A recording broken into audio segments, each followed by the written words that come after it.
le festival, il y a plus de 160 propositions jeunes publics, des spectacles à destination du jeune public et donc des familles.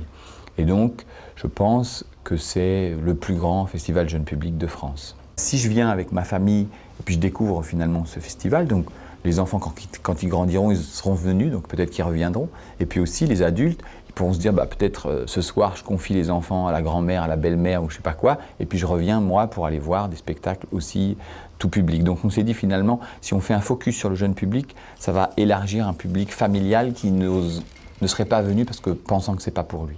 Ce qu'on constate, c'est que des adultes, des jeunes adultes, jeunes parents qui ne sont jamais allés au théâtre sont entraînés dans ce mouvement qui est l'envie de partager un temps de spectacle avec son enfant et du coup va plus facilement aller dans une proposition pour leur enfant au titre d'accompagnateur du coup l'adulte, mais il va se rendre compte que quand il est dans la salle, il est aussi véritablement un spectateur. En tout cas, dans ce que j'estime moi être les bons spectacles jeune public, ça doit être aussi des spectacles tout public et que l'adulte se sente aussi concerné par ce qui est raconté, ce qui est montré sur le plateau et qu'il soit lui-même touché en tant que spectateur et pas simplement l'accompagnateur de l'enfant.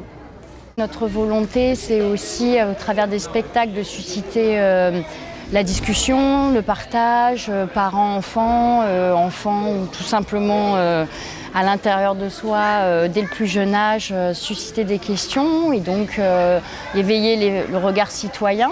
J'ai adoré cette histoire parce que c'est un peu ce que j'ai vécu au collège cette année. On avait fait une grande élection de délégués et c'était tout à fait représenté dans le spectacle. Le paysage de la création jeune public évolue depuis un certain nombre d'années maintenant, mais évolue vraiment dans le bon sens, c'est-à-dire qu'il y a de plus en plus d'exigences. Il y a des metteurs en scène qui avant créaient pour les publics adultes qui commencent aussi à s'intéresser à la question de la jeunesse. Et donc oui, il y a de plus en plus de propositions et aussi de plus en plus d'exigences au même titre que la création pour les tout publics. C'est l'histoire d'Alice, une fille un peu coquette qui a un psy, qui va voir son psy régulièrement et qui lui raconte sa vie et la vie de Sandra, sa sœur jumelle. Et ça part dans un peu l'absurde, c'est vachement bien.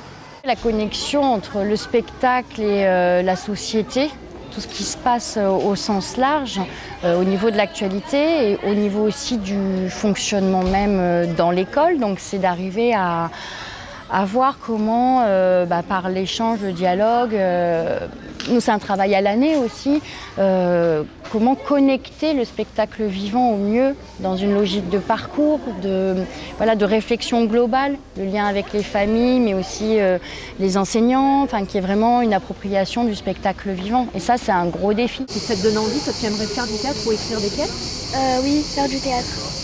Tu en fais déjà ? Oui, à l'école. Et le Festival d'Avignon, tu viens chaque année ? Oui. D'année en année, on a de plus en plus de propositions jeunes publics.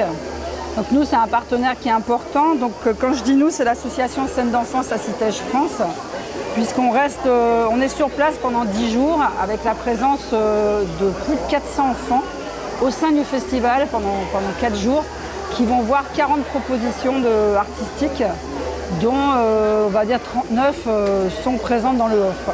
Les enfants sont pendant 3 jours de vrais festivaliers puisqu'ils voient un spectacle par jour. Ils ont également un atelier de pratique par jour et un atelier d'éveil à la pensée critique. La vocation de AFC, c'est d'accompagner les publics, d'accompagner les compagnies, puisque c'est pas une organisation de programmation, mais toute l'organisation générale du OFF, et notamment en matière de communication. Si on arrive dans le festival avec la grosse Bible, comment on fait pour... Enfin, on ne pense pas que ça soit pour une famille, quoi, parce qu'avec mes enfants, au milieu de tout ça, comment je vais faire? Donc on s'est dit, ce qui serait bien, c'est qu'on arrive à leur proposer des outils. On a fait un site dédié où il y a uniquement... où on parle que de tous les spectacles jeunes publics pour les familles, avec un petit... on explique comment se comporter dans une salle de spectacle, tant qu'à faire préparer l'enfant à ce qu'il va voir. Tout ça pour créer un environnement positif pour les familles. On transmet cette incroyable vitalité, ce festival merveilleux, Et j'espère qu'il y aura de plus en plus d'enfants et qui s'empareront de ce lieu, comme l'a rêvé Jean Vilar.